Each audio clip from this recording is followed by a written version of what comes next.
LinkedIn. Hello, everyone on LinkedIn. I'm Michelle Oliver. I was just here a few minutes ago, so I'm happy to be on LinkedIn. So let me set the stage for what we're doing here, okay? Tanita, I'm going to introduce you. But last year, 2022, I did an interview series with 22 women who had started a business. And it started out with, like, most of them were over the age of 50. You can see that Tanita is just barely over 20, so she didn't quite share that. But she was so inspiring. I can't remember. I found you somewhere. I don't know, somewhere online. I think some articles had been written about you, but by way of introduction, the reason we're jumping on very spontaneously today is that this is International Small Business Week.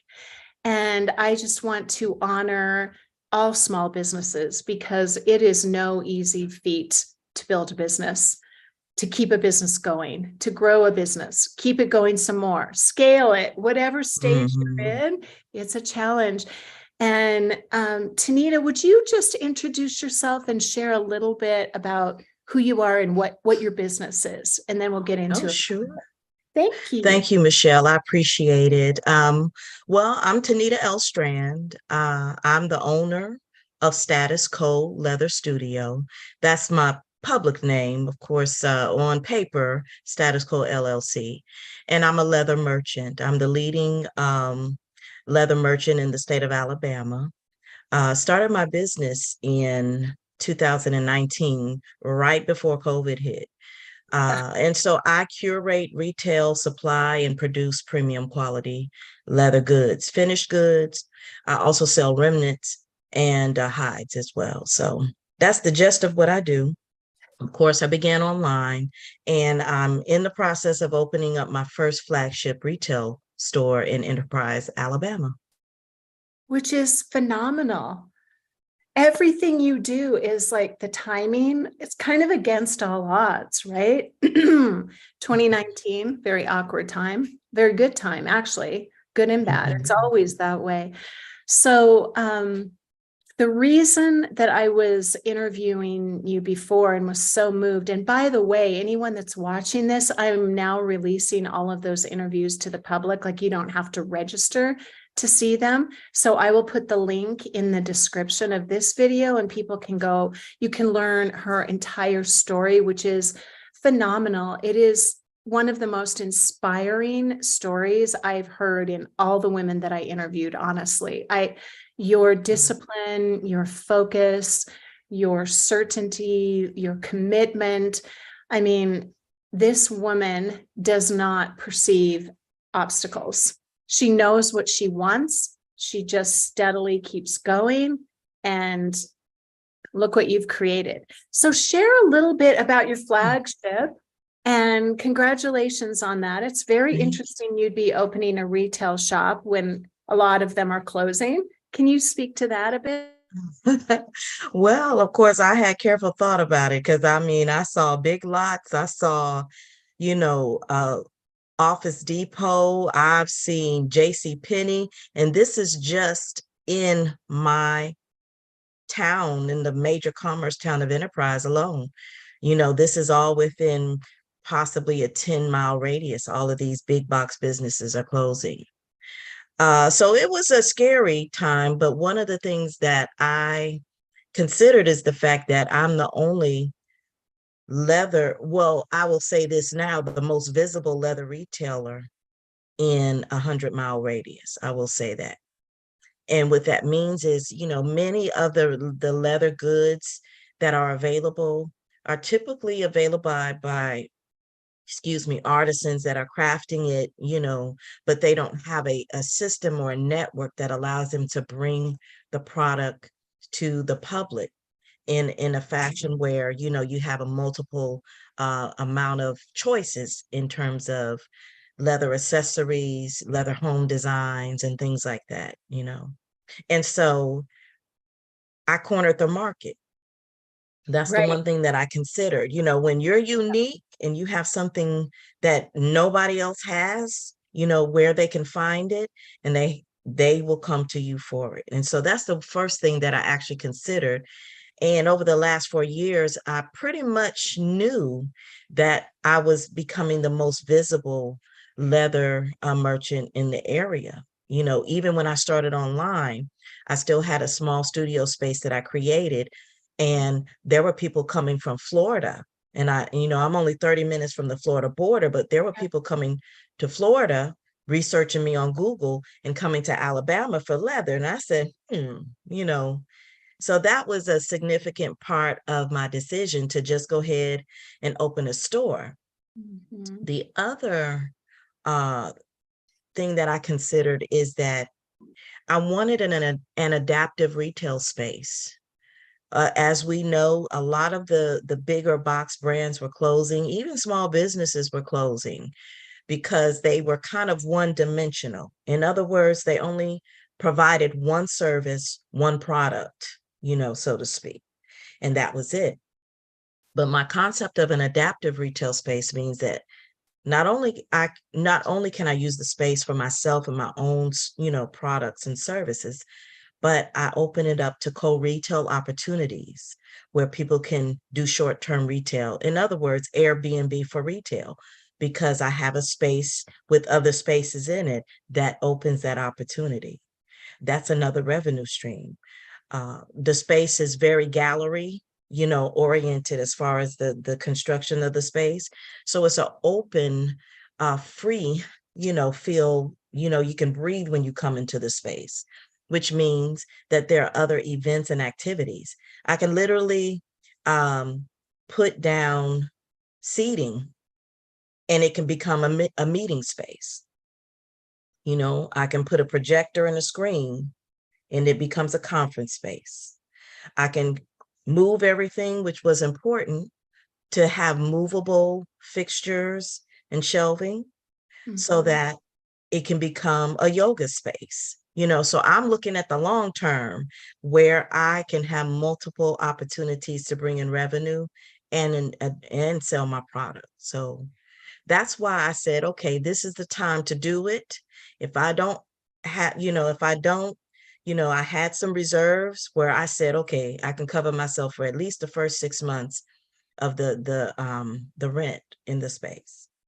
And so I said, go for it. I've done everything else with a risk. Why not this?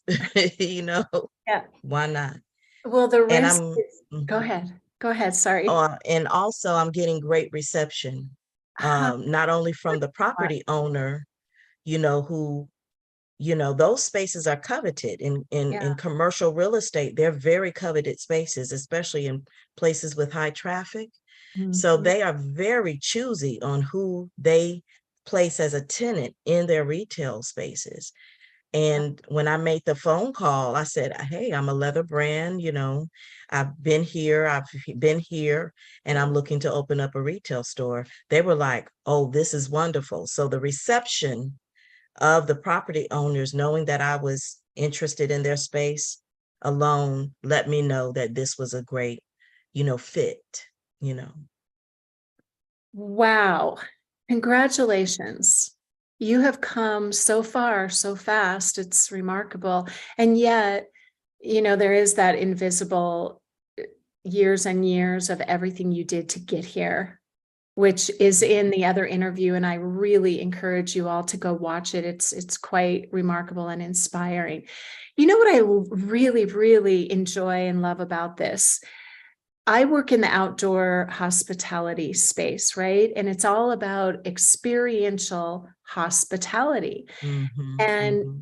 in order for people who maybe have, grown up in the hotel space and they've always been there, and now there's this big effort to bring the hotel experience basically outdoors, right? Glamping and camping and RV resorts, and Yes. there's mixing of the assets and mixing of the experience because people want an experience, right? They don't want to Mhm. just sometimes, like if you're buying I don't know, I don't really do it, but if you're going to Home Depot to buy a pipe or something like I don't know, I don't do that stuff, a shovel, then you're going to do that.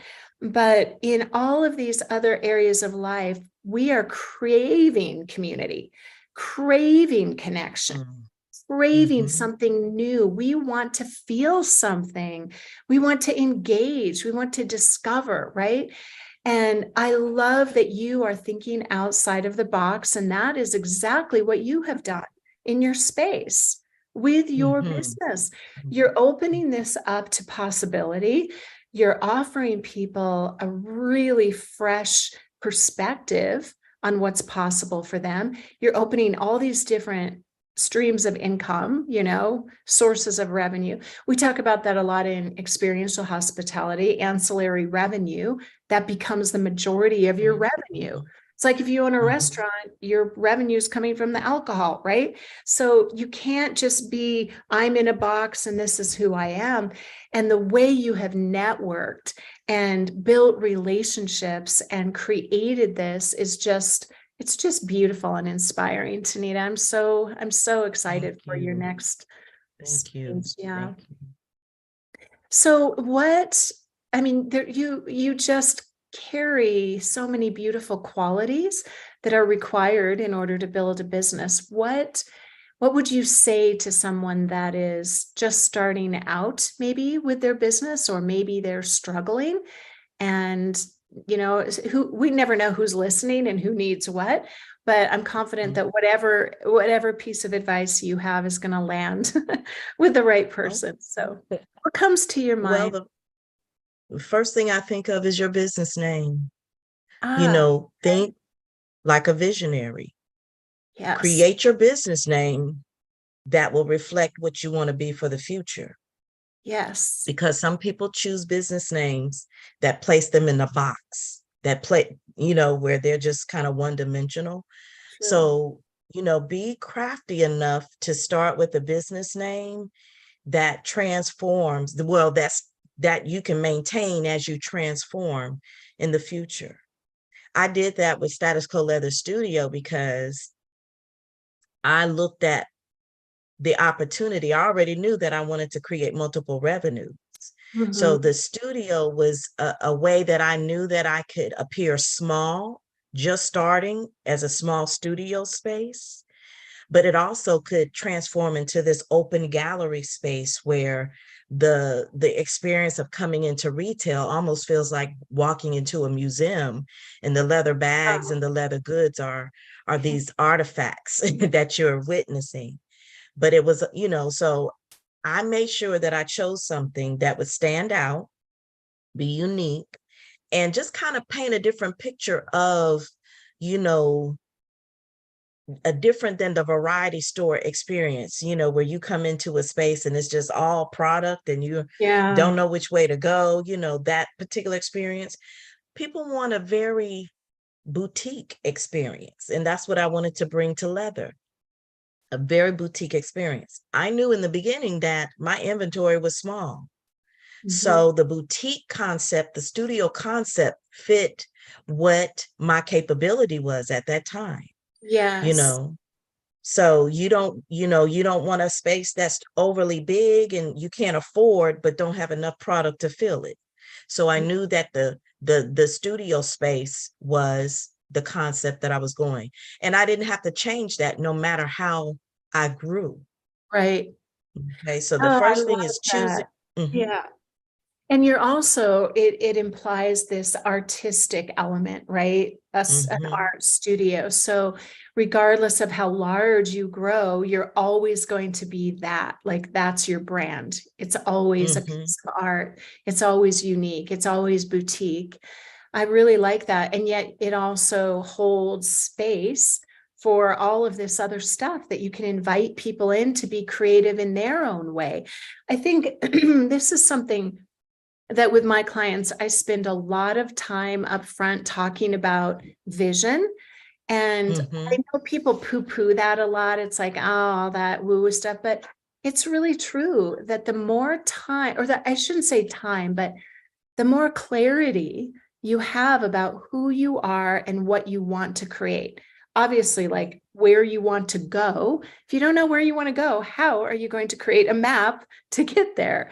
So, and mhm. isn't there kind of an energy about it? Like you were telling me that people just kind of come out of nowhere and they notify you of opportunities. And I think there's something really to be said about the energy that a visionary carries. When you are clear about your vision, we tend to attract people. Can you speak a little bit to that? Because I know we chatted a little about that. I love how you said that. That is a brilliant way to look at the type of energy that you carry, and which is kind of one of the taglines to my brand. What is What you it? carry becomes your conversation. Oh, really? That's so brilliant. Oh my Yes, goodness. Oh my gosh, that is a great tagline, especially for a bag, like, and especially a bag yes. like that. I don't know how I missed that, but that's amazing. Well, that's part of growth. I don't publicly put that out there like that, but it's there. But that means I need to, in this particular, you know, journey, part of the journey is definitely something that I will be, you know, uh publishing more, that tagline. But it's Yes. about it, it was about a bag, but it was about also about energy. And you Yeah. described it perfectly, you know. So I carry this energy. I Yeah. knew when I said I'm a leather merchant, I didn't have one bag made yet. You know Yeah. what I'm saying? Yes. Oh I my didn't have gosh. a retail store yet. I was just Right. about to get online, but I already Right. felt that. And that's what I tell Yes. people in the beginning, Mhm. confess, claim, Yes. and, prophesy for yourself who you are as Yeah. your business, because you are your business. You are the energy that you inject in your business. And Yes. so it's not, it doesn't start in the material realm, it starts in the mental realm. You know, who you think you are, you will become. And you Absolutely. and that's what I saw, so I had not had an experience, in a family, in a family business. I'd never worked for a leather retailer before. I've worked in retail before, but you understand. So I jumped in this just with the understanding that that's what I was going to become. And I did what I needed to do to learn, Yeah. more about leather and the production of it, and, who my manufacturers will be, so it became just like some of us have gone through the trajectory of school and education and formal education. Your business is like that. Yeah. Like You forever. have to, Forever. hmm In so many and ways you don't even realize. You get to learn things you didn't even necessarily want to learn. mhm. So So you begin to attract people just by asking the questions. You know, yes. you go to you find just in general conversation.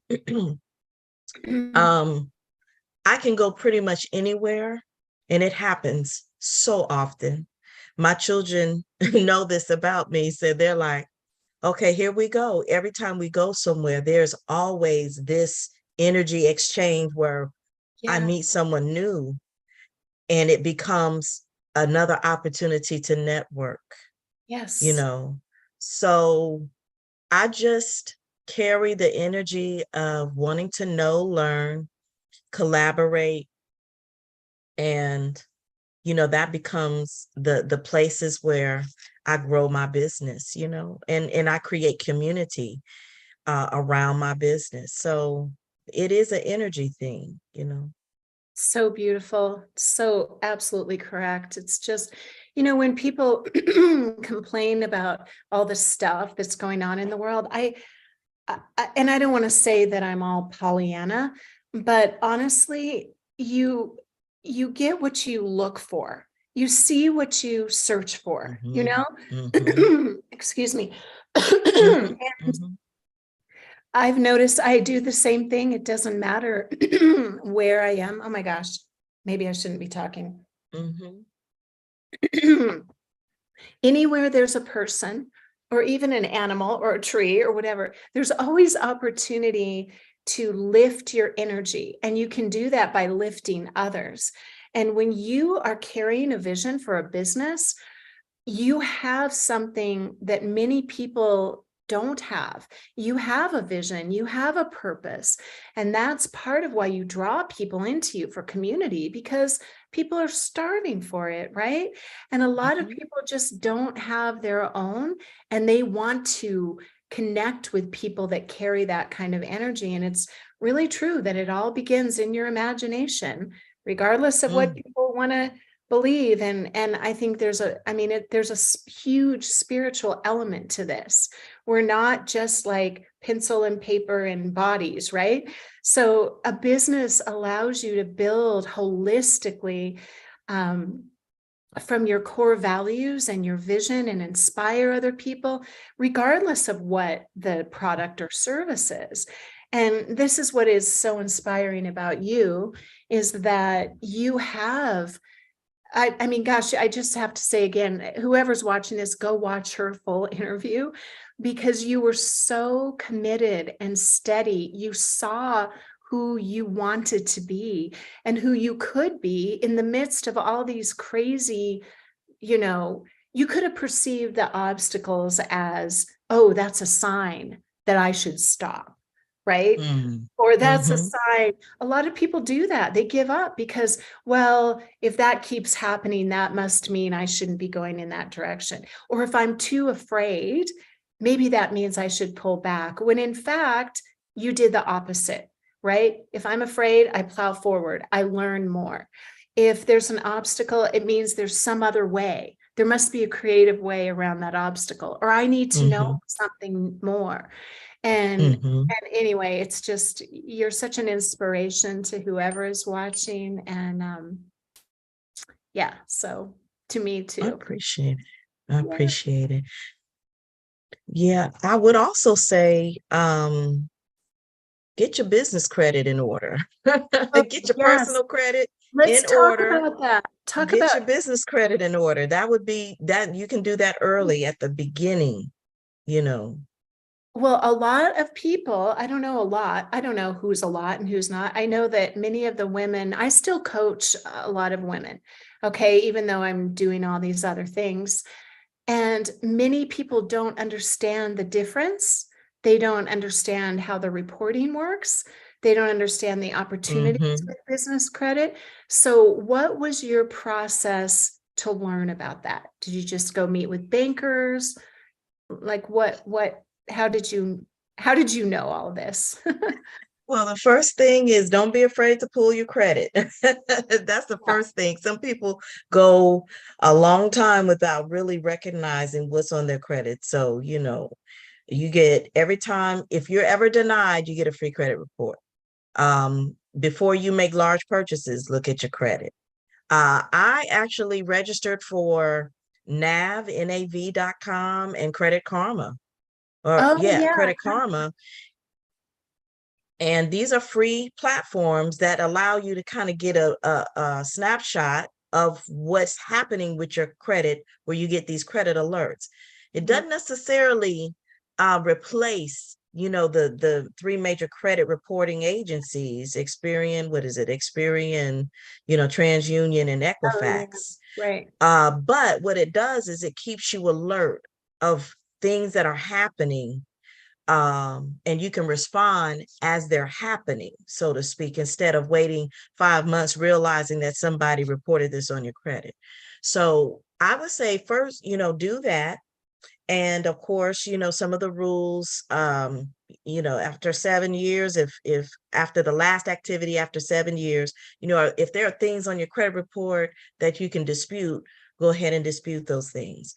But, and position yourself in a place where you can improve on your credit. Some people just don't have credit, because they haven't acquired anything to create a credit profile. So sometimes having no credit is an obstacle. So go ahead and start getting credit, So I say, you can talk to a credit, agency, and there are free sources out there where what you can do as far as your credit goes. And so I have to apologize for everything that's going. This was a different day Oh, of where my granddaughter, I don't know if you can hear all I that. don't hear, no, I hear Okay, nothing. No, good. Okay. So yeah, the I'm glad school, you have something a, happened with the school. So oh, the school closed. So I'm glad huh? you, it's good that you have a granddaughter there in your house. I love it. Yeah, It's a we have good a thing. I have a multi-generational household and it sounds like it right now. That's So I awesome. apologize. Yeah, in the Everybody midst in of everything. I mean, I love your story because most of the things that have gone on in your life and are still going on can be all used as excuses not to follow your dream and your vision. Many people don't do it, don't do anything because it's too hard at the moment. It's not convenient. And you have created things. So again, everyone go watch your interview. Okay, so I know we're not credit advisors or bankers or anything like that, but it's a good idea. And there's a difference between business credit and personal credit and different things you can do around that. But yeah, so basically get your act together if you're starting a business, if you can. yes. And if you can't, start a business and get your act together while building it, because I think a lot of the women that I talk with, because they're usually middle age or even older. I mean, I interviewed one woman that started a chocolate company at the age of 72, and she Mm-hmm. is wonderful. Like, why not?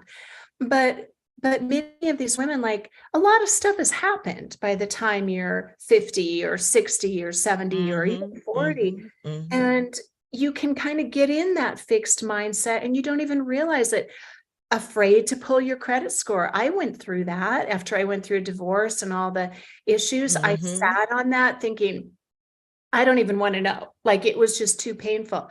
And then when I finally pulled it, I realized I had an almost perfect credit score. And Oh wow. well, not Mm-hmm. almost, like, it 780. Okay. Pretty good considering I thought it was terrible.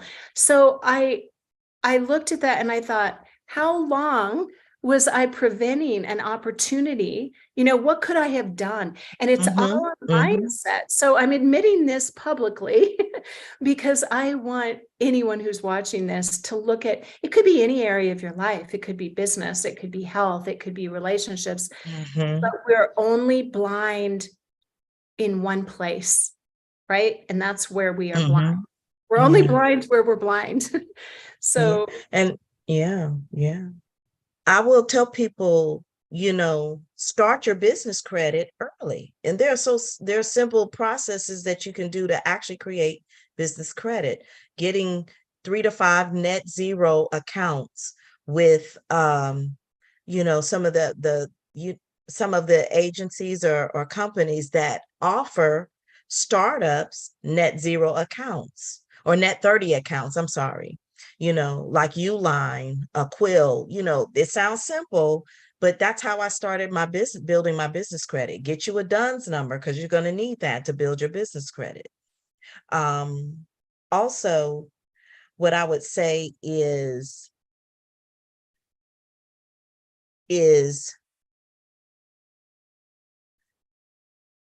I forgot my thought. Never mind. I'll come back to. it'll come to you.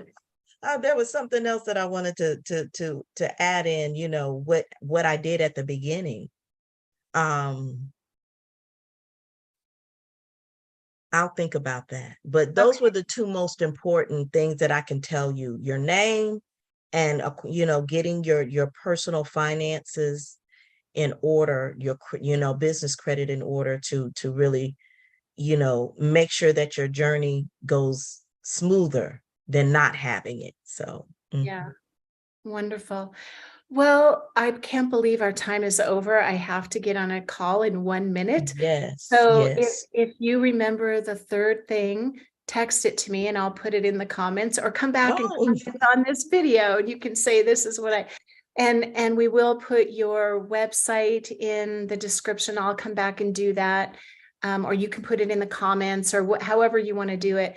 Please go check out what Tanita is doing, and the bags. I mean, the merchandise is just gorgeous, beautiful, Thank you. creative. Thank you. And I encourage everyone to Um, follow you on social as well. We'll put all your stuff in the description, okay? okay.